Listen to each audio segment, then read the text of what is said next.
SCP-4205, In the Eyes of the Beholder. It's said that everyone is their own harshest critic, meaning that, regardless of what others think of your actions, you will always be harder on yourself. While that's unlikely to be true of everyone, it is undoubtedly true for many people plagued by self-doubt.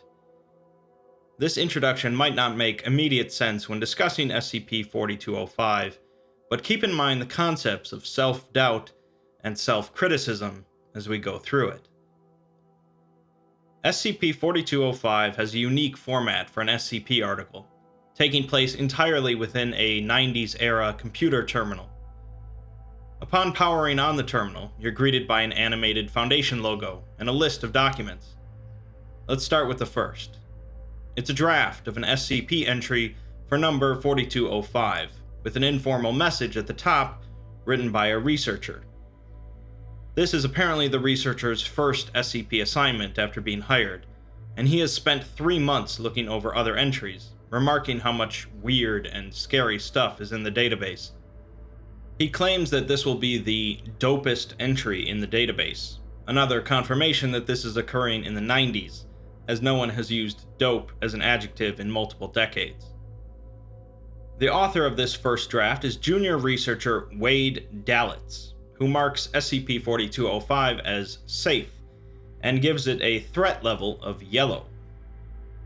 Overall, the tone and language of this draft is decidedly more amateur than one would expect from an SCP entry, but to be fair, it is a first draft.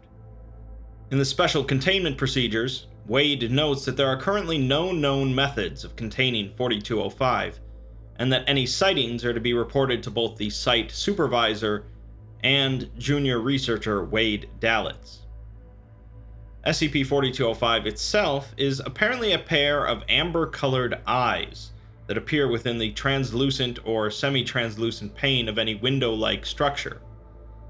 In most cases, when an individual views these eyes, they die instantly, and post-mortem brain activity ceases in a much more rapid manner than normal.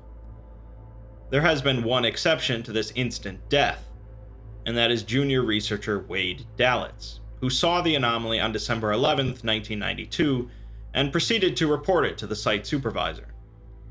After poring through surveillance footage, they discovered 6 prior instances in which the anomaly made an appearance at the site. Wade sends in this first draft to his supervisor, Dr. Mark, who was also the one that hired Wade out of college. Dr. Mark denies the draft, telling Wade that it's sloppy, object classes are based on the ease of containment, not their danger, and chastises him for making up threat levels. He finishes by saying that Wade is no longer in university now, he needs to do better. He notes that he did not get Wade hired, as Wade put it, but instead that Wade proved he had potential, and now has to live up to it. The second file is another draft, but seems to just be Wade venting his frustration, putting the object class as bullshit, and the containment procedures as, it's just some eyes that kill people, but not me. Lucky me. This draft was, of course, not sent. The next file is not a draft of the SCP entry at all, but instead an entry from Wade's personal journal he's keeping on the terminal. In the journal entry, Wade seems to be speaking to his father, and continues to be hard on himself, saying that he doesn't know what's wrong with him for trying to put in threat levels, and he should know better. He apparently almost sent that second draft to Dr. Mark, and says he'd be incredibly fired if he did. Not even Mark could let that slide, especially after years of putting up with Wade's garbage throughout college, as Wade puts it. Wade admits, though, that if Mark is not fed up with him at this point, he probably never will be, and would instead just demote him to an unpaid intern. He remarks that studying analytical chemistry in university did nothing to prepare him for working for the Foundation, and he has no idea how to test for killer glowing eyes in glass. He finishes by saying that he has to figure it out, though, as he can't disappoint Dr. Mark after all he's done for him. Next, we're given a properly updated draft of the SCP, with a Keter object class and Wade's name removed from the containment procedures. The procedures note that any room on site containing thin sheets of translucent materials used to look between two distant spaces are to keep an experimental Lang-Scranton stabilizer within to counteract the anomaly. These devices, which would come to be known as Scranton reality anchors, don't seem to be ready for deployment just yet, but Wade leaves it in the article anyways. Additionally, all rooms must be occupied by at least 2 individuals at all times, as it seems the anomaly only appears to lone individuals. The description of the SCP is made more professional as well, becoming a disembodied pair of amber orbs resembling human eyes. The instant death from viewing the eyes has been changed to near instant death, but Wade makes a footnote that he'll have to get a more precise number.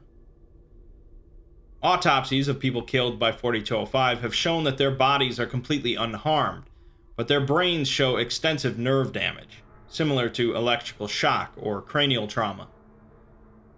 Reviewing surveillance footage of prior occurrences showed that there was some unusual electrical damage to the surveillance tapes themselves.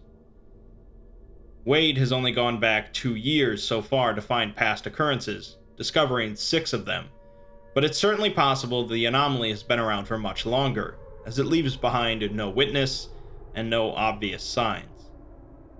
The earliest instance of SCP-4205 appearing found by Wade was on January 5th, 1990, resulting in the death of a deputy liaison of the Global Occult Initiative, who was visiting the Foundation site. The liaison was left alone in a waiting room, which had a single observation window on the wall.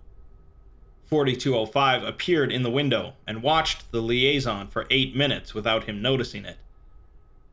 During this time, the security footage is affected by some sort of mild electrical damage. Finally, however, he does notice the anomaly and falls out of his chair, dead. This led to a significant diplomatic incident between the Foundation and the GOC, forcing the Foundation to eventually reveal some aspects of SCP-4205 to them. Wade still needs to fill out the rest of the past occurrences, and does not send this draft into Dr. Mark. We get to see another entry in Wade's journal, again addressed to his dad. He's sat in front of his terminal for the last 7 hours without eating anything. He was allowed to bring his terminal home with him under strict instructions that it's only to be used for work. He can't seem to shake thoughts about why 6 others died when viewing the eyes, but not him, remarking that he's not special. He's losing sleep over it and can't think about anything else. He goes to bed without eating. The next file is a partial draft of the 4205 entry, as much of the file has been corrupted for some reason. We have more information on other times the anomaly made an appearance, though. A sous chef in training at the Site 11 Culinary School stayed late one night to bake a birthday cake for her daughter. As she leaves, she sees the anomaly in a window and collapses, dead.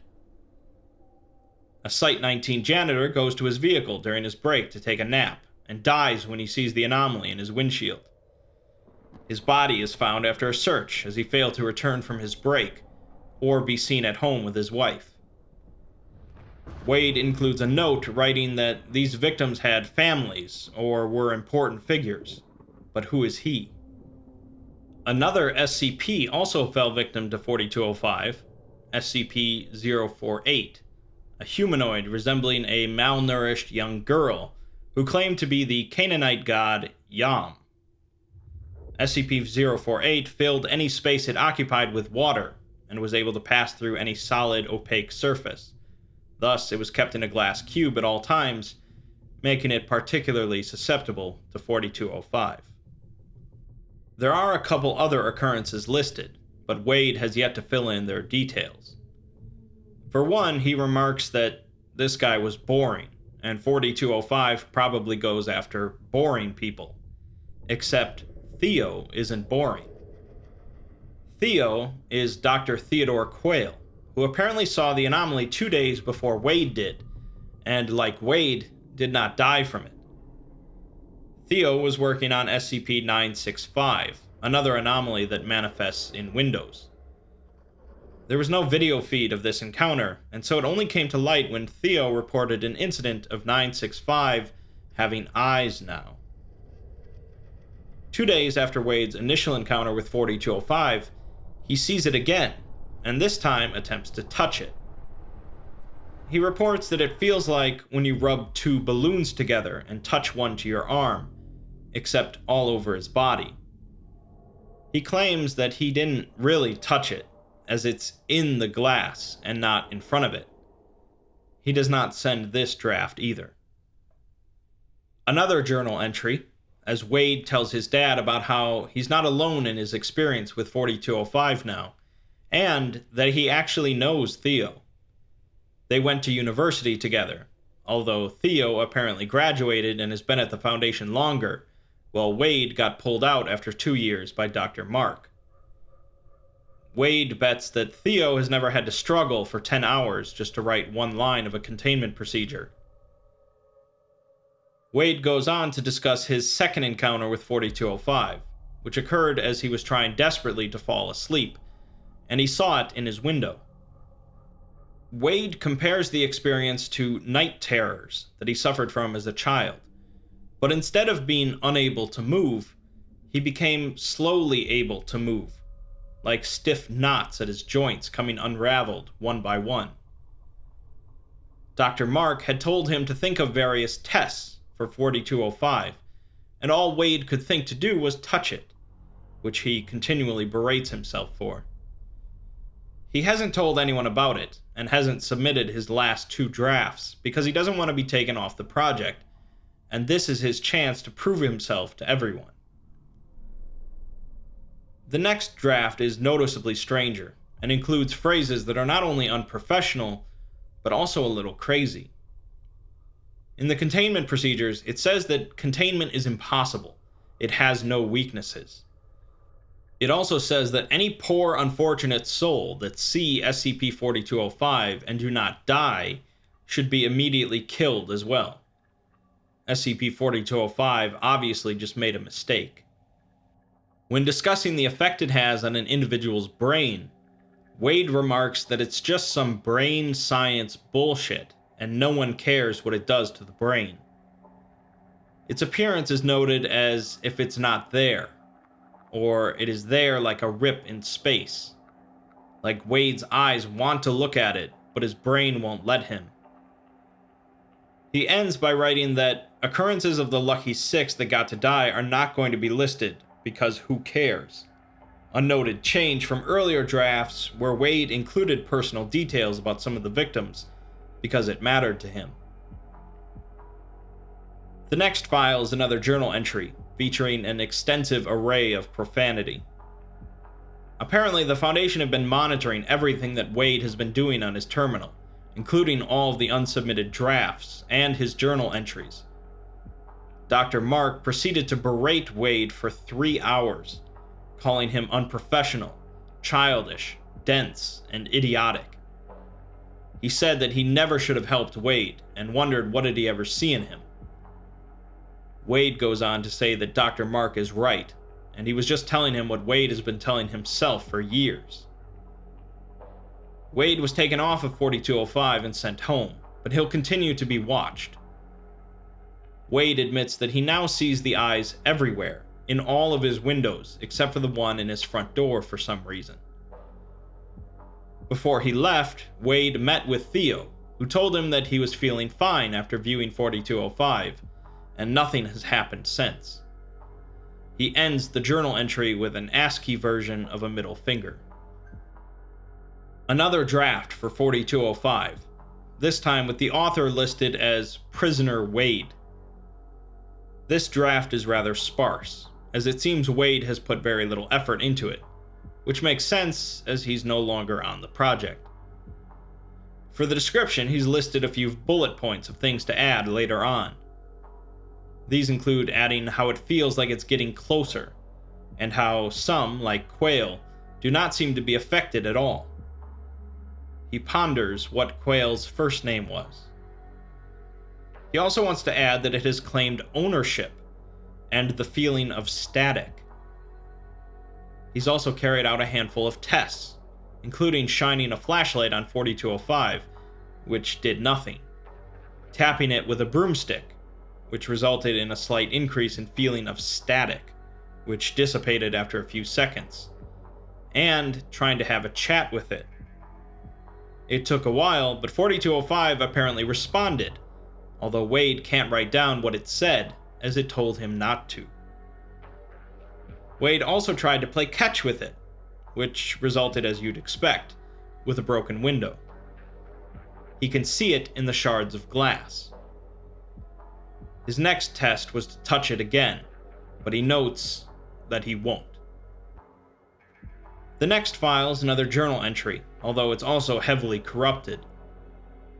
Wade remarks that it told him not to eat, but he's not hungry anyways. He tried calling his mom, but he forgot the number. He says that he has to finish this entry for 4205. He asks his dad if he knows their home phone number. Another draft written by Wade, and things continue to devolve. The object class is listed as at home, and Wade writes that you cannot contain what cannot be contained. He notes that writing helps him remember, and apparently he wants to try and find Theo. Wade keeps referring to getting out, but it's unclear if he's referring to some sort of house arrest or something else. Wade can remember Theo's name now, and writes that he'll go to him and ask if he wants to go for a hike sometime. He finishes the entry by writing that all he wants is a hug from Theo. The next entry is the most corrupted so far, and is largely a string of seemingly random phrases, with numerous typos and other errors, such as static, electric, with zap spark-like power through string wire. Wade comments on a smell similar to when his dad baked bread when Wade was really young. He also describes something's appearance as similar to a swarm of birds he saw with his father, also when he was a child. The file ends with, "I have to finish entry. How heavy is electric?" The data corruption is so critical at this point that the terminal requires a full reboot, with the text, "Can it have eyes?" appearing. The final entry is a proper SCP article for 4205, written by senior researcher Dr. Malcolm Young, first submitted on the same day that Wade first saw the anomaly. The containment procedures mention that 4205 is adversely affected by lead glass. The description explains that any sentient being directly viewing 4205 will undergo immediate and irreversible brain death, with all neurological activity ceasing after 500 milliseconds. It goes on to explain that video footage of the anomaly always displays some sort of distortion and corruption, and frame-by-frame analysis of the footage reveals various locations frequented by the victim. In one instance, 4205 appeared in the screen of a Foundation terminal, and was later found with severe textual and data corruption. In the 2.5 hours between when the victim died and examination of the terminal, a number of files were inserted into the terminal and given priority database positions for 4205. The Foundation has been unable to remove these files. Following the death of Wade Dalitz, an examination of the files was conducted, but it's currently unknown if the experiences described in the files are true for all of the other victims. Analysis of Wade's home revealed that his front door window was coated in a lead oxide glaze. Remember that Wade claimed the eyes never appeared in the window of his front door. The Foundation proceeded to replace all of their site windows with lead glass or give them a lead glazing, reducing casualties by 84%. The Foundation have so far uncovered 37 incidents related to 4205, with none of the subjects surviving. The entry ends with a note about how the Foundation looked into a Dr. Theodore Quayle, who does not seem to work for the Foundation. Instead, agents found him living in Fargo, North Dakota. The Foundation have so far not deemed it necessary to question this individual. So, what exactly happened to Wade? Well, he died, instantly, as soon as he saw the anomaly appear in his terminal. His brain ceased all activity 500 milliseconds later, or half a second. In that half second, however, his brain was working, and essentially working in overdrive. Wade effectively was experiencing a type of dream, which likely occurred with all of the other victims. The only difference was Wade's proximity to his terminal, that allowed a number of files to be created. We then get to read a number of Wade's final thoughts during his death, without him realizing that he was dying. These thoughts started out incredibly clear and coherent, but later on began to break down, as his brain fried. We have no idea what Dr. Mark is actually like, but Wade presents him as an overly harsh mentor that has pulled Wade out of failure time and time again and has had enough of it. This is not the real Dr. Mark, but just how Wade views him in his own head. Wade had remembered Theo from university, and had apparently been interested in him, but due to his own inaction, at least according to Wade, they never connected. Wade had imagined him also working for the Foundation, but again, that was only in his head. So, this is another SCP where the SCP itself is not the most important part of the entry. It's a pair of eyes that appear in windows and kill people instantly. For some reason, on purpose or not, this death causes an individual's brain to rapidly speed up, allowing a victim to experience days' worth of time in their own head before the increased activity fries their brain in half a second. In Wade's case, we get a perspective of someone's internal thoughts that are continually self-degrading and critical. Wade died believing that he was a failure and that no one believed in him, not because that was the truth, but because of his own self-doubt. Ultimately, SCP-4205 is a notable entry with a unique format that teaches a sobering lesson.